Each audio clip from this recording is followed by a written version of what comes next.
Well, hello and welcome to Karting Live TV and to glorious sunny Llandow in God's country, South Wales. Despite the fact we have a Walian, if that's the right word, commentator in Henry Bodett, we've decided that what we actually need is the greatest commentator from the whole of Sunderland. It's Joe Bradley, because he knows more about things which are done on the shoestring. Joe, Access Karting. I think I'm probably the only commentator in Sunderland. Controversial. The Access Karting series, what can you say about that? Nick, we discovered it last season. Here we are. I think we've got another.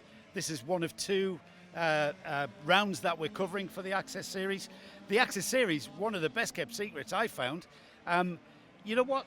One of the best classes I've seen for a long time is the GX UK class. It's the Honda engine, single Honda engine, the sort of thing you see two of on a pro kart, on an adult chassis for a class of adults as well as juniors, of course. The racing's phenomenal.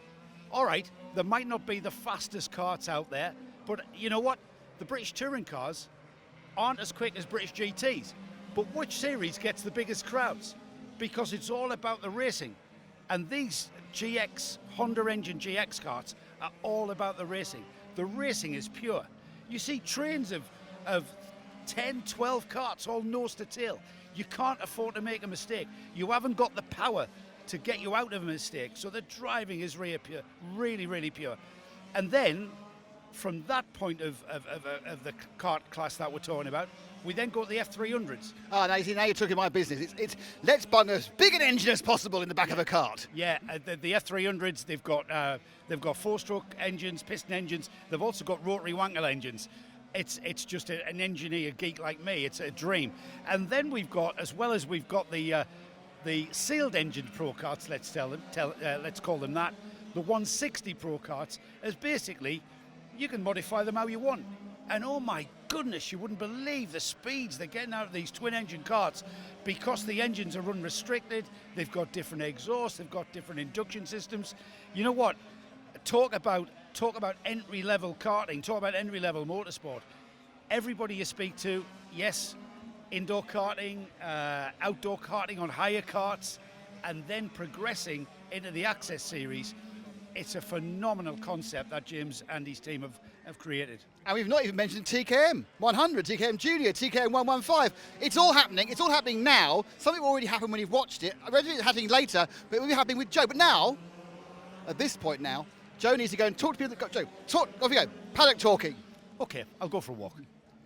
Access series covers all age groups. This age group is Junior TKM, 100cc, air-cooled motor, and Jack Scott. Jack, you come from a family that has been around motorsport for way before you were born, wasn't it? Have you been forced into this, or is this something you want to do? I've wanted to do it for quite a while. Like I've watched my dad do it before, and it just looked crazy cool. Like it just looked fast and fun, and that made me want to do it. It's not your fault, mate. It's in your genes, isn't it? Coming from the Scott family. Tell us a little bit about your car. What sort of car is it, Jack? It's a Junior TKM. It's really fast. It's 65 miles per hour and 100cc. It's proper fun to drive, and I'm really hoping I can have a good race tomorrow in all the heats and the final. What will you be happy with where you come tomorrow afternoon in the final? Top 5 I'm aiming for, which would be great. I'll be pleased with that. Who's your main competitors without giving too much away? Kai Turner, I think, is my main competitor. Right. Lucy and Seb Corkin. Yeah, they went well in round 1. I want to talk to you about the tyres. Your dad will tell you. His dad's Aaron Scott, by the way. And if you were at Donington, you would have seen him last weekend when I was there. Motorsport's all about getting these little black things to work, isn't it? So you're on Dunlops. I've heard that there's a tyre rule that's really sort of made this a very, very interesting series to come to because of the amount of tyres you can use. How many tyres are you allowed in one season? 2 sets a year you're allowed. So you're allowed one at the start of the season, and then you're allowed to change them whenever you want throughout the season. And is that choice of when you change them, is that down to you? Yeah. Right, Yeah. so the regulations say you can't, it's just whenever you want new rubber, that's when you put them on. Yeah. Yeah. Right. And the grip, that sort of grip you get, I mean, these are, for everybody that's new to karting, Ash, if you come in here, treadless, different to your road tyres. This is proper racing rubber. Those little holes there tell you how much rubber you've got on. When those holes disappear, Jack, I think you'll need a new set, do you? Yeah, I'm probably going to wait for them to get all worn out and then I'll put on a new set. Right. And other than that, what else can you adjust on the kart to make it go quicker and get performance from? So you can adjust the brakes, you can make them sharper, you can make them like closer to you, further away. The engine, you can change all like the plugs and stuff. And if your plug runs out, then the engine's just not going to work, simple as that. And yeah, mainly the brakes and the engine you can change. Those are the main things. Your dad's a very experienced driver, racing driver, hasn't he? He's been racing for years. Does he help with explaining to you how to drive around a racetrack? Yeah, I figure out a lot from videos, like track videos, and then he helps me out a little bit as well.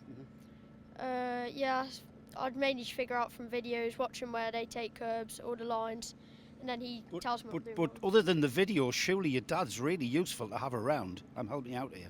Yeah, definitely. Definitely, yes. He gives me a lot of feedback of what I'm doing wrong, like compared to the others. He also tells you what you're doing right. Yeah. Great stuff, Jack. It's great to have you around. Like I say, it's not your fault, mate. It's in your genes. Yeah. And he's to a good one. Top 5, you reckon? Yeah. Good luck. Hopefully see you next to the podium, mate. Yeah. Good stuff. Jack Scott. Access Karting has got an eclectic mix of karting classes that you won't see in other series, and one of those classes, and certainly in last year's when we covered the Access series last year, I went away thinking I need to have a try of an F300, and Matt Cater here running the 64. Matt, this became one of my favourites because, quite frankly, these things are like rocket ships off the corner. I mean, they're a little bit unwieldy through the corner, if you don't mind me saying, but you guys come off the corner so quickly. What on earth is that? So that's an Axro engine, is the brand. It's a Wankel rotary engine. Right. So it's not your normal 2-stroke or 4-stroke. There's no pistons in there. Yeah. But it's got really strong torque off the corners, as you say, and it revs up really quickly. So that's why you see it going off the corners. That explains it. That explains it. So a rotary engine revving. What? Yeah. What? Tell me what revs you get. 11.5. Right. Yeah. Yeah. It sounds like it. Yeah. No, they sound great as well, don't they? Yeah. They absolutely do. Maybe that's why I became a fan. Now, kart-wise, this is kind of a generic Tony kart that you will see in various other classes of karting. Bolt a Rotax onto this, and it's exactly the same kart. It's just the engine's different. We set them up in a slightly different way because of the power delivery is different. But yeah, other than that, standard kart, standard chassis, just different engine.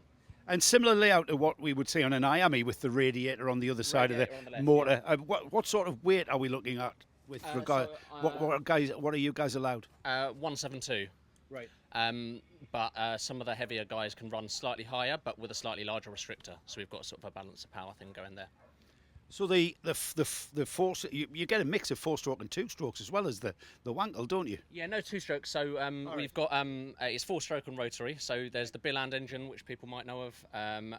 There's the Swiss Auto people run, Actro, which we run, and Mike has got a V-twin over there, which you'll see. 620 cc's sounds like a. I remember hearing that as well. Yeah. You know when he's behind you. Yeah. I mean, with regards to engines, they all perform pretty similar, don't they? Similar lap times. Yeah, there was a little bit of work done to make sure the weights made it sort of even, but they all sort of have their own characteristics. So at one track, one might be better at the top end. At another track, one might be better at the corners. But over a season, everyone can race, and it's really good. Yeah. Now, that was a question I was going to ask you actually. So they're great to drive, but what are they like to race? I mean, can you guys get close? Can you wheel to wheel stuff? Yeah, the racing's really tight. Yeah.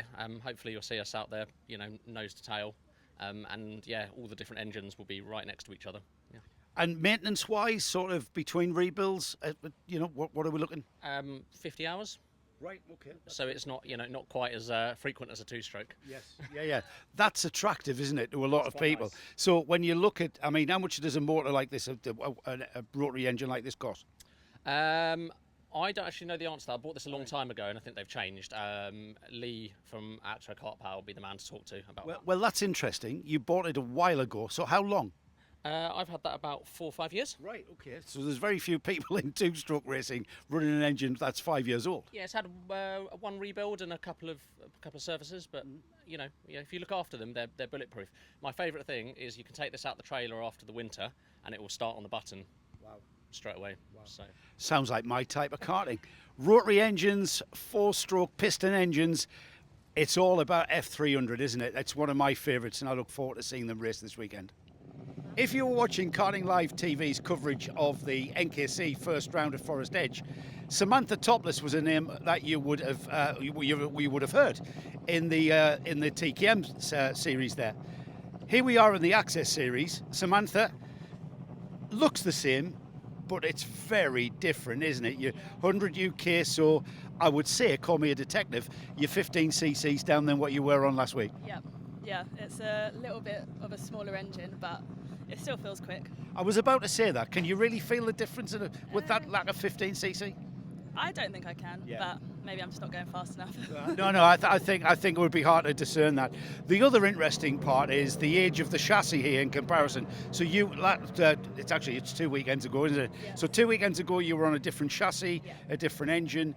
What are the differences other than the engine, which we've covered? But what are the differences with the chassis, for instance? So this is smaller. It's got different bodywork, obviously. It doesn't have Ackerman steering either. Right. But similar driving style, I think. There's not much difference.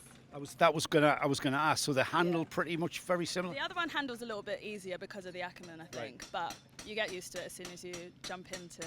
Yeah, it's tough going from one to the other.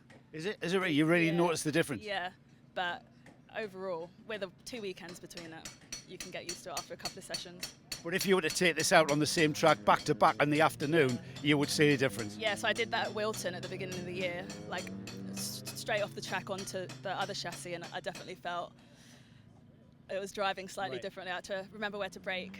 Right. The other thing is, you were telling me, hive of activity here in this paddock, you were telling me this is a 1996 chassis, and you were shocked when I said that's almost 30 years. Yeah. You didn't expect that. Yeah, it's quite old. It's made it this far though. It's survived that long. Yeah. How did you come about it then? Is it a family? Was, Is it a family heirloom? Who gave it to me? Luke did. Yeah. Right. And you know what is amazing, that this kart is still running around, pounding around a track with an engine on it. Yeah, it's surprising. There's so many of them as well, and I have 3 of these at home, so there's a lot of them out there. Yeah. Ready to go. I passed by earlier, and you were really frantically working on whatever you were working on. Was that a problem? Was that general prep? Yeah, my brakes weren't working, which are slightly important. So Where did you find that out? Down the hairpin, when I was like, oh, still going. Yeah, get your attention, did it? Yeah. But it's all sorted now. What was it? This came off, and then the secondary brake cable did nothing. So well, your secondary brake cable is pretty slack. Have you tightened that up now? I'll tighten up now, so hopefully, hopefully it doesn't happen again anyway. But if it did, I wouldn't be. I've had that happen to me. It's not very nice. This afternoon here at Llandow, it looks, I've never driven here, but it looks a really, what I call a natty little track. Yeah. There's bits of it where you think, I bet there's bits of it, especially that first bit, where you think, I could have gone through there quicker. Yeah, and it's one corner ruins the rest of there's like 3 sections, and if you get one bit wrong, it ruins the next bit, and then. So. And add in other carts, and I suppose it gets very complex. Yeah, exactly. Yeah. It's a difficult, and they've resurfaced half of it as well, which helps a little bit with the grip, but it's meant However, it's still great fun, isn't it? It's a lot of fun. I'm having a great time. Sunny. What else can you ask for? Yeah, brilliant. Where else would you want to be than Llandow? So another familiar name to Karting Live TV, Seb Corking. I haven't seen you for a while. Seb, you've been hiding in the world of TKMs though, haven't you? And you look like you're enjoying it. Yeah, it's just Rotax wasn't really doing a lot for me. It was kind of had a lot of people doing stupid things. So not many stupid things happening in TKM, eh? No, nowhere near. People are doing idiotic moves. You raced with Access at round 1. I tell you what, Grim, we'll be 2 minutes here. They're on the way to the grid, and I've doorstepped them. Round 1 was really good for you. I think there was only one heat where you didn't get the win. Am I right? Yeah. And then you got the final. Yeah, by 8 seconds. Right, so notice how we got the 8 seconds in grip. Knowing you and your dad as I do, you'd be looking, you want this championship, I think. Yeah, I also doing the retro championship, and I also want to get that one as well. Right, get away. I knew you would. What I want to ask you, Seb, and the reason why I've doorstepped you is you've raced a Rotax karts as well as these TKMs. So I want to get your opinion on the differences. Are there any massive differences between a Rotax Max kart and this, direct drive TKM engine motor? Yeah, this one is quite a bit lighter, so you can kind of chuck it around a bit more than what you would do with a Rotax. Right, and you're happy to do that? Yeah, definitely. It's just more comfortable being. So is the cart's moving around underneath you, kind of thing? Yeah, it's like not. It's. Yeah, I like more oversteery type of karts. Yes. And the Rotax seems to be glued. I'm gonna jump next door to you, Graham. You've always tended to Seb's karts. What are these like to work on in comparison to the Rotax? I mean, I'm not here to badmouth Rotax. I'm just giving people an idea of what TKM's about. Engines are cheaper. Right. So they're not sealed. So decork them, make sure they're legal. You can do it yourself. Right. Could do it here. Right. Obviously with the Rotax you can't Yes. go into your builder, seal You've off, got to go, yeah. pay hundreds of pounds. Yeah. So that side of things, it's just cheaper. With this championship, 2 sets of Dunlops for the year. It's entry's cheap. So you'd say to everybody, come along to the Access Karting Series, because that's where it's at. Certainly for you guys, Dad and Lad, the epitome of karting, really, isn't it? Yeah, you tend to get more enthusiasts. That's why he's on about this. Rotax seems desperate. Everybody's on the way to something better, they think. Right. The big dream, the F1. Okay. It's This isn't. The more you've got to respect the car. It's 20, 25-year-old. Yeah. If you bend it, you won't get another one. And you're going motorway racing, aren't you? It's a way of going motor racing. And if you, like I know you as I do, you like the aspect of the tinkering and the setting up and stuff, don't you? Yeah, it could be a full-time job for me, Joe. Before the race weekend, I'll spend 2 or 3 days, Seb, I want to say it. So your dad is your chief mechanic. Your mum's the team principal, I know that, and that's a good, solid team effort, isn't it? And you must get a lot of joy out of working with your dad at these weekends. Yeah, I've been taught a lot of stuff about how I set the engine up and stuff. I've actually built one before.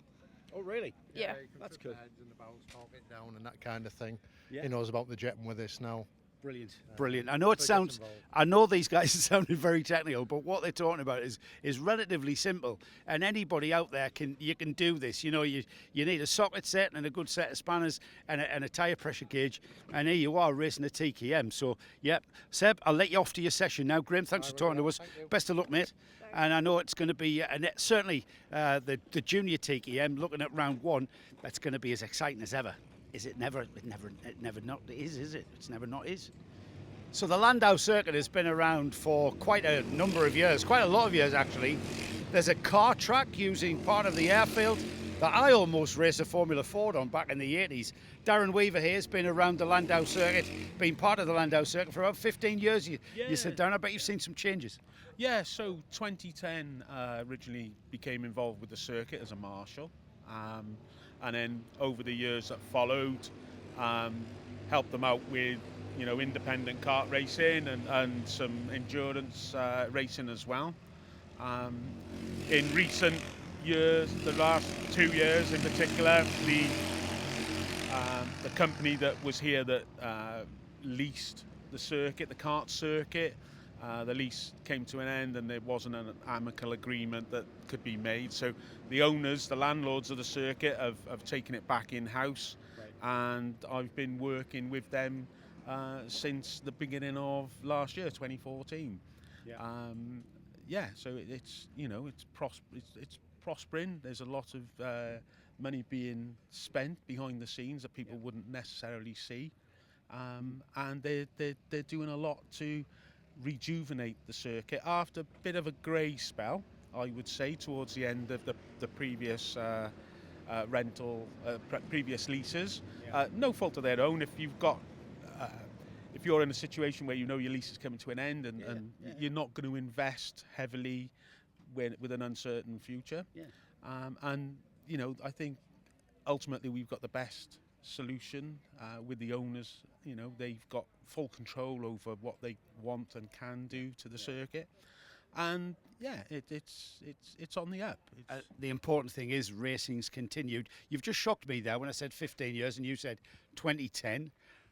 Goodness, is that really 15 years ago? But how long has the track been here? How long have we been karting here? From my knowledge, the circuit's been here for approximately 25 years, maybe a little bit longer. Right. It was originally put in place by the landlords and the owners, and then shortly after was leased out to the company up until the end of 2013. We're here for approximately 25 years. So, yeah, it's been here for a long time. And from my understanding, it was its predecessor, which was Cardiff Kart Club, if I'm correct. I might be wrong. There'll probably be lots of people screaming at the telly now saying, what does he know? Were, I believe, St Athens closer to the RAF site over at St Athens originally, and then I think they went to the Pembrey circuit before eventually coming up here, and it became the Llandow circuit, Llandow Kart Club. So yeah, it's been around for some time. There's been a lot of it's been around for a lot of years. I thought so. The Access Series is a series, I think, that takes us back to the roots of accessible motorsport. It's, you know, it's not necessarily, karting is not necessarily a path to Formula One, for instance. It's about having that ability and that hobby. We see dad and lads out here in the paddock, and it's perhaps the first step onto owner-driver competition, isn't it? And from a circuit's point of view, you kind of must be delighted to have a series like Access here. It's Access have probably unwittingly scored a really good number with the GX series, I will say. My background from karting is pro karts. That was what I sort of went that side. I went four-stroke and pro karts.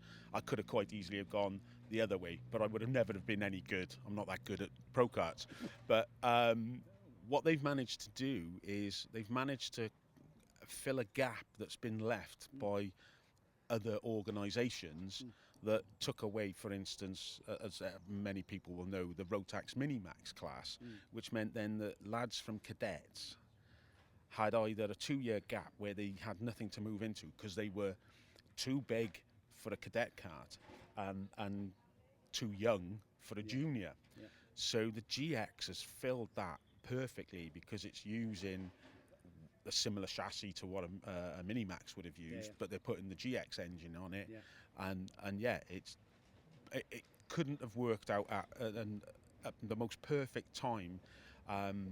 You know, there's one of the lads, the O plate, the M plate in the juniors, is exactly one of those lads that had nowhere to go if it hadn't have been for the GX series when he was transitioning. So he would have probably been lost from the sport. And on top of that, it's an affordable series. The 4-strokes are reasonably bulletproof.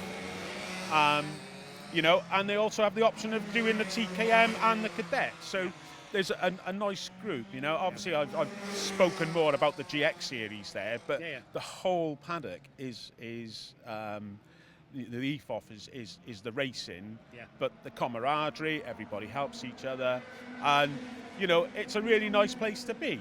You know, you can go to some championships and some not so much the circuits but the championships, and they're all freezing each other out because they don't want to give anything away, whereas here you'll see them and hear them, and the Access Karting lads, James Purchase and James Cannon, share information so that everyone's on an equal plane, and that takes a lot of the costs of testing and you know, repetitive running laps to see what your best time is.